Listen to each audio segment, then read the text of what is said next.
This Wednesday night, AEW will host the second anniversary of Dynamite with the second ever casino ladder match set to decide the number one contender for Kenny Omega's AEW World Championship. Two men will start the match with competitors entering after each countdown similar to that of the Royal Rumble. So far, 6 names have been announced with Jon Moxley, Andrade El Idolo, Lance Archer, Pac, and Matt Hardy set to go to battle. The 7th and final entrant is known as the Joker of the Deck, and their identity will remain a mystery until they show up on the night. So with that said, let's take a look at 10 candidates for the Joker spot in the Dynamite Anniversary Casino Ladder match. But before we get into it, make sure you let me know who you think the Joker will be in the comments down below, and if you get it right, I'll pick one person to get a shout out in our review of the show. And it's only one guess per person, and make sure you don't edit your comment. Ever since debuting on the Road Rager episode of AEW Dynamite, MALAKAI Black has made huge waves in AEW. His debut match against Cody Rhodes on August 4th ended with Black crushing him in less than 4 minutes to mark his arrival on the scene. Since then, he's picked up wins over various members of the Nightmare family and defeated Cody a second time, with him now needing a new feud and direction. MALAKAI is one of AEW's hottest stars right now and gets some of the biggest reactions from the crowd every time he appears. In the midst of an undefeated streak, he looks ready to enter the main event scene, and the casino ladder match would be a great way to insert himself into the championship picture, with AEW World Champion Kenny Omega needing another strong babyface to contend with.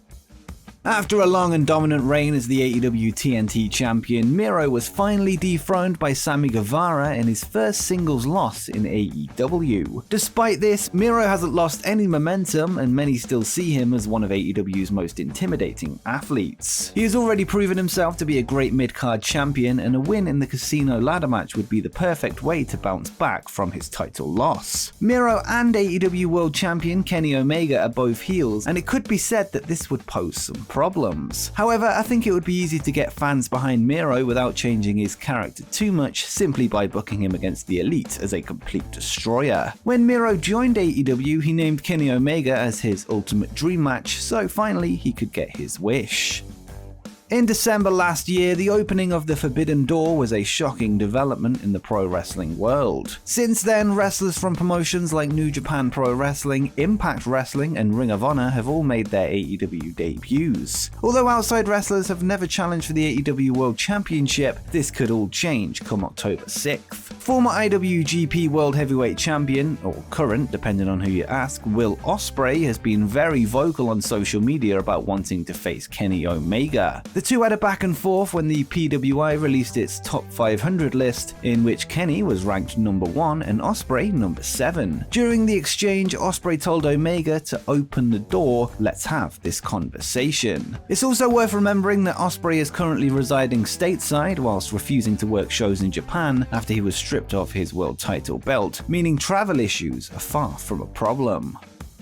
And speaking of the Forbidden Door, there is another man in New Japan Pro-Wrestling who Kenny Omega has some unfinished business with. That man is the leader of the Bullet Club, Switchblade Jay White. Back in July 2021, White shocked the wrestling world when he made his Impact Wrestling debut at Slammiversary to confront the belt collector. Although he did have a brief feud with Elite members the Good Brothers and a stare down with Omega, fans never got to see the epic Elite vs Bullet Club rivalry that they were all hoping for. However, if the Switchblade debuts in AEW, the sky is the limit for a feud between the two stables, headlined by the two factions' leaders battling it out in the main event. It could be a blessing in disguise that Slammiversary didn't lead to more in Impact, with the clash much better suited for a larger stage.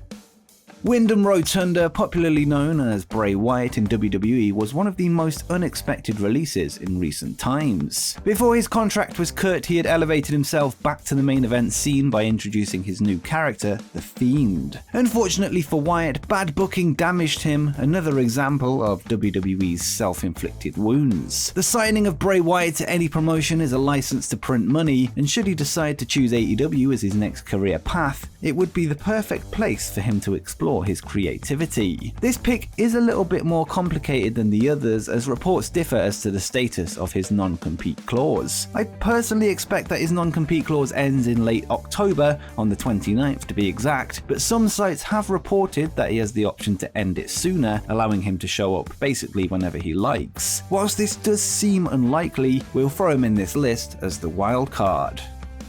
Following Buddy Murphy's WWE release earlier this year, the now Buddy Matthews would upload a short film to his social media accounts of him being released from an asylum. Funnily enough, the location and the actors used were the same ones used in MALAKAI Black's post-WWE social media video, who is now in AEW. This led many to speculate that Buddy was AEW bound, with their stories seemingly part of the same universe. Released by WWE in early June, his 90-day non-compete clause expired at the end of August, but he has not appeared in any major wrestling promotion since. He has, however, hyped up his new persona, even posting his new theme song. Despite Impact Wrestling's Scott D'Amore teasing Buddy's arrival in Nashville, the wrestler did post a playing card emoji onto his Twitter page, which was swiftly deleted, leading to many thinking he will indeed be the Joker come Wednesday night.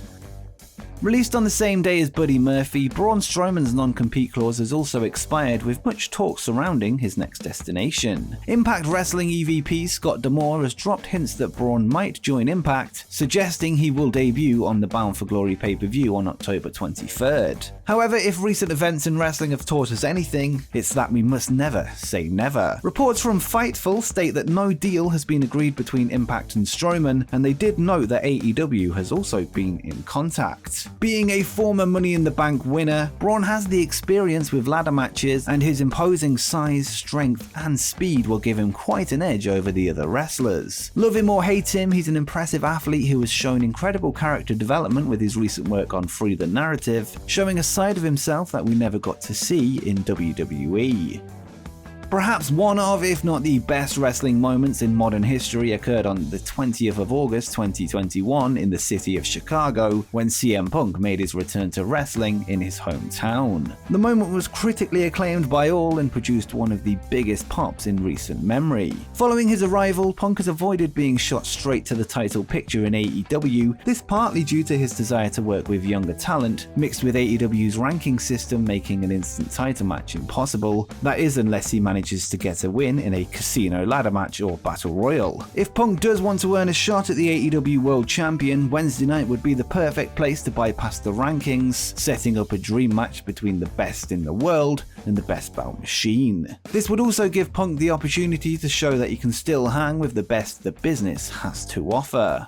And quickly, just before we continue, make sure you drop a like on the video as it helps me out a lot, and make sure you subscribe with notifications turned on so you don't miss any upcoming wrestling content as we head, hopefully, towards 100,000 subscribers. But now, let's press play on the video. One of AEW's latest acquisitions was no other than Bryan Danielson, formerly known as Daniel Bryan. After his debut, Bryan did what very few have done and went straight for the top guy in the company, Kenny Omega. Due to the ranking system, Bryan didn't get a title shot, but instead got a non-title match with Kenny that ended in a 30-minute time limit draw. Since then, the two have continued their feud, and Bryan has insisted that he wants a rematch, but this time for the AEW World Championship. Whilst Bryan is competing on the night in a 6-man tag match against the Elite, if that match goes on first, this opens up the chance for him to show up later in the night, winning against all odds. The first Bryan vs Omega match was an instant classic, and the second has the potential to be even better with higher stakes and a longer time limit. This time we could maybe see a 60-minute time limit draw, culminating in a future trilogy finale with a stipulation in place to ensure there must be a winner.